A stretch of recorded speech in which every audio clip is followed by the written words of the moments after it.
Ya, assalamualaikum warahmatullahi wabarakatuh.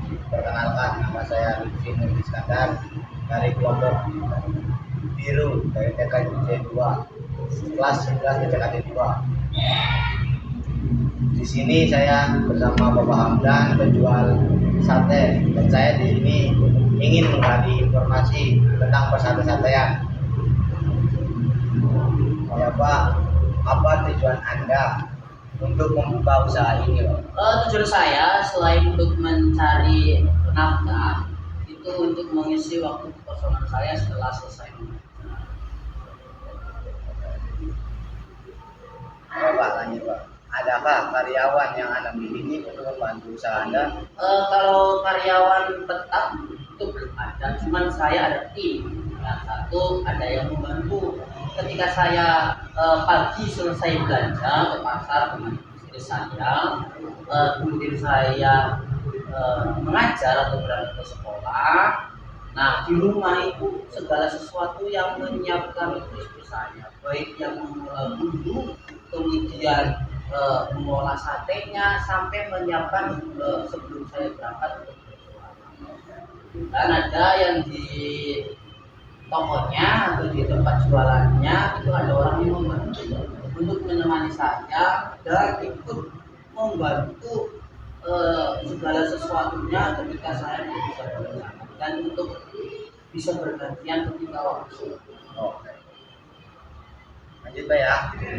Sejak kapan Anda memulai bisnis ini, Pak? Sebenarnya bisnis itu sudah berdiri dari tahun 2017, cuman berhenti karena saya lanjutkan kuliah, kemudian istri saya bekerja sehingga harus berhenti sejenak. Kemudian saya lanjutkan di 3 bulan yang lalu ya. Kalau sekarang Februari berarti di bulan November atau bulan Desember tahun 2020. Apakah usaha Anda beroperasi setiap hari dan hari jam dan dari jam berapa ke berapa?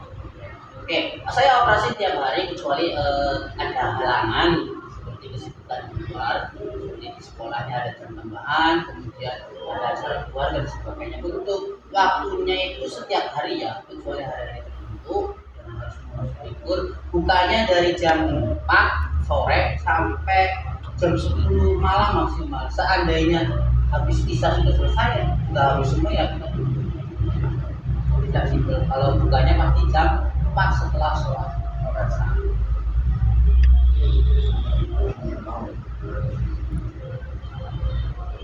Karena Anda berjualan di pinggir jalan, apakah asap satenya mengganggu penggunaan jalan lainnya? Yang pastinya mungkin sedikit terganggu, cuman kita kan tidak setiap waktu, setiap menit selalu asap. Kecuali pada saat pas bangun saja itu pun tergantung angin. Ketika anginnya kencang dari barat mungkin tidak membantu, atau anginnya dari selatan itu tidak membantu, asapnya langsung ke selatan, ke utara sehingga tidak membantu. Bagaimana reaksi masyarakat terhadap keberadaan gerobak Anda dan lokasi? Untuk gerobak karena tidak menanggung jalan, kemudian parkirannya luas, masyarakat di situ tidak merasa terganggu, malah berantusias untuk dicoba dulu. Bahkan share ke teman-temannya, ke tetangga yang lain penasaran ingin mencoba dan berhasil, mereka masih bisa mencoba. Dan alhamdulillah menurut Apa yang Anda lakukan agar produk Anda terlihat berbeda dari yang lain? dari namanya saja sudah berbeda, kemudian dari rasanya itu ada bumbu rahasia yang warisan dari leluhur ya, berbeda dengan produk-produk yang lain walaupun jenisnya sama namun rasanya berbeda. Yang pasti dengan bahan yang istimewa ya, artinya pilihan kita asal memilih bahan-bahannya, kemudian sepatutnya juga kita buat yang semudah mungkin. Saya juga buat namanya Jatuh Hamdan, kan itu nama yang asing, sedangkan sate lapak aja di Losari itu belum booming ya, belum ada yang tahu sate lapak. Tapi ya namanya usaha, saya buat beberapa bagus, bahkan saya share ke media sosial sosial, baik di Facebook, IG, TikTok. Alhamdulillah hasil mereka banyak yang tahu penasaran ini. Baik. Butuh berapa lama untuk menentukan produk baru? Produk baru alhamdulillah dari yang awalnya saya itu memberikan sate lambak, kemudian dapat kritik atau dari saran dari Gubernur untuk menyediakan salah satunya adalah Pak, Mang, biar sama nasinya kayak sekarang sudah blend, terus ada nasinya. Terus Mang, sate ayamnya sekalian sih, sekarang sudah ada sate ayam dan sekarang sate bakar, ayam bakar ya, sorry dulu sate bakar, nama sate dibakar kecuali seafood ya. Jadi waktu yang diberikan cuma kita mengikuti apa yang dibutuhkan, apa yang Tuhan butuhkan. Sekarang sih sudah pakai tadi sate lambak, saja sekarang ada yang bakar. Mungkin waktunya semingguan. Baik. Berapa modal awal yang Anda keluarkan untuk membuat usaha ini? Ya modalnya nggak ternilai, ada modal yang ternilai, ada modal yang ternilai itu dari material itu hampir 3 juta. Itu tanpa produk, menyiapkan bahan, sewa tempat, kemudian jual. Nah, modal yang tidak ternilai itu seperti niat untuk berjualan, karena niat dan melakukannya. Karena orang itu susah untuk memulai usaha. Ada niatan tapi malu untuk mencoba atau tidak mencoba. Itu yang tidak bisa. Makanya saya tekadkan, niatkan dengan matang bisa berjualan, walaupun saya basicnya seorang guru, tidak usah malu karena semua usaha. Baik.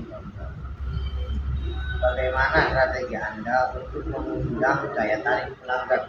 Nah itu tadi, selain saya buat status WA, IG dan sebagainya, namun dengan diskon ya, atau bisa partayan atau apa.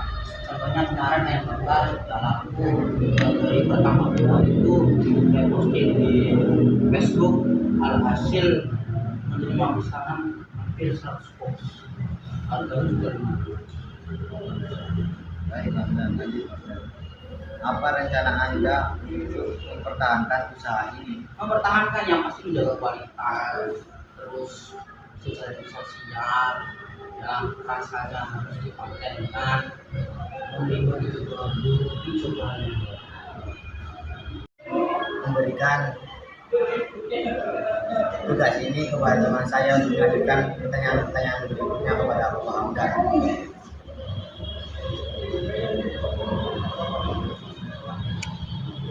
Oke, lanjut. Saya izin undur diri. Assalamualaikum warahmatullahi wabarakatuh.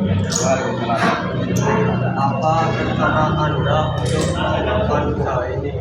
Rencananya sih saya hasil dari uang yang saya dapatkan hari ini, saya ingin menyewa tempat atau membeli tempat supaya bisa berjuang, bisa makan di situ, orang-orang ada fasilitas TV, ada kopi, ada meja kursi, bahkan kamar mandi. Saya ingin memperluas. Pernahkah Anda melakukan solusi inovatif yang kemudian menjadi keunggulan komersial?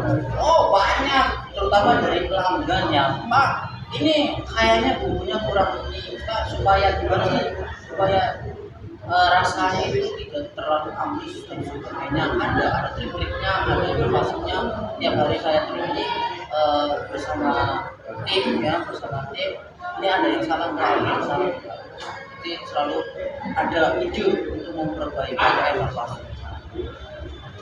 Apa tantangan terbesar yang pernah Anda alami saat memulai usaha ini? Tantangannya adalah tantangan terbesar menurut saya sih keberanian.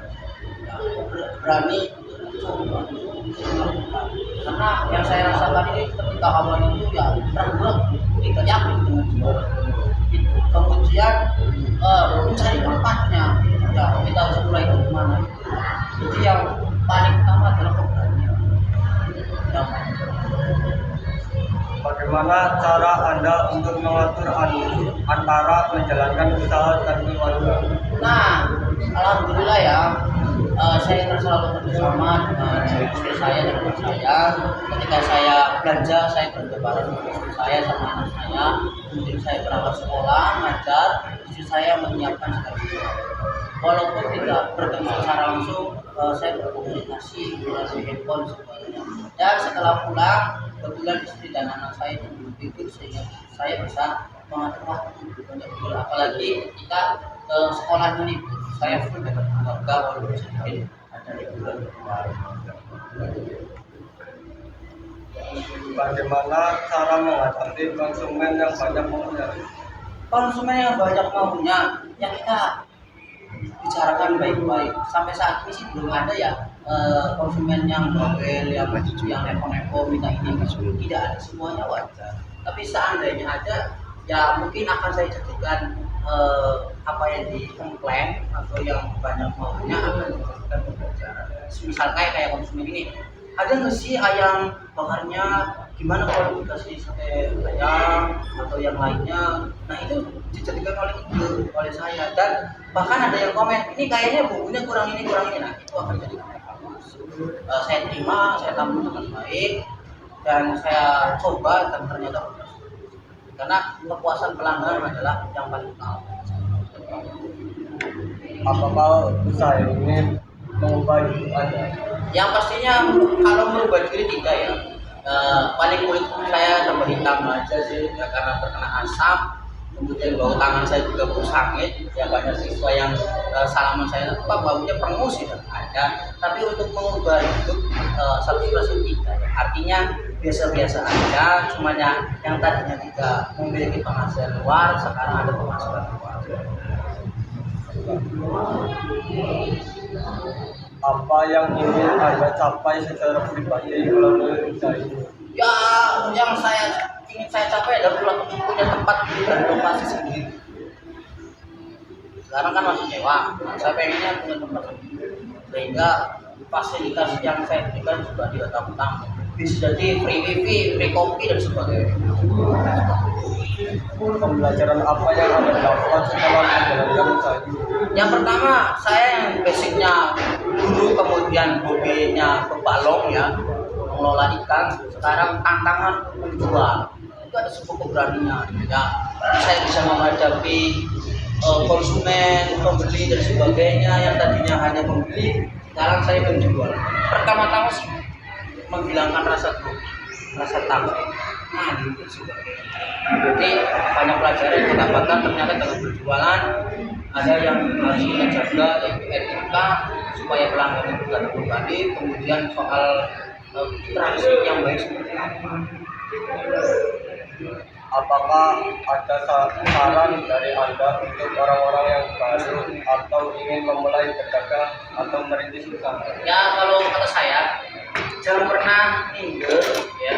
Percaya diri aja apa yang Anda ingin usahain. Kemudian usaha sekerasnya jangan takut gagal. Ketika gagal selalu coba ya, jangan mudah putus asa. Walaupun misalkan Anda berjualan, usaha Anda tidak dilirik oleh konsumen atau masyarakat, carilah usaha sebelumnya yang menentukan ya, jangan asal berusaha tapi ditentukan lingkungan sekitar, terus juga Anda sudah perencanaan, terus komposisinya juga harus jelas kemana, terus planning ke depannya harus bagaimana, evaluasinya bagaimana. Jadi untuk yang pemula tentuin dulu usahanya apa yang ingin diusahakan. Kemudian setelah sudah tentu konsumennya siapa, outputnya kemana, siapa konsumennya, siapa pelanggannya, siapa yang menikmati, itu harus ditentuin. Kemudian cara cara penjualannya bagaimana, cara mempromosikannya bagaimana, itu harus ditentuin terlebih dahulu. Apakah melalui media sosial, apakah melalui surat kabar, atau melalui televisi, atau melalui apa saja. Kemudian setelah itu ada yang namanya perencanaan, ya perencanaan yang paling utama. Perencanaan ini strategi bangun penjualan. Kemudian setelah ada strategi, baru menerima evaluasi selanjutnya. Setelah itu dijalankan, ketika sudah betul semua dijalankan. Setelah dijalankan, barulah evaluasi, dilakukan kontrol. Ya, kontrol pengeluaran bagaimana, ada pembukuannya, ya dan sebagainya. Yang penting harus bisa mengelola keuangan ketika usahanya sudah berjalan. Terima kasih atas informasinya dan mudah-mudahan bisa Bapak lancar dengan baik. Saya dari kelompok biru sekian, terima kasih.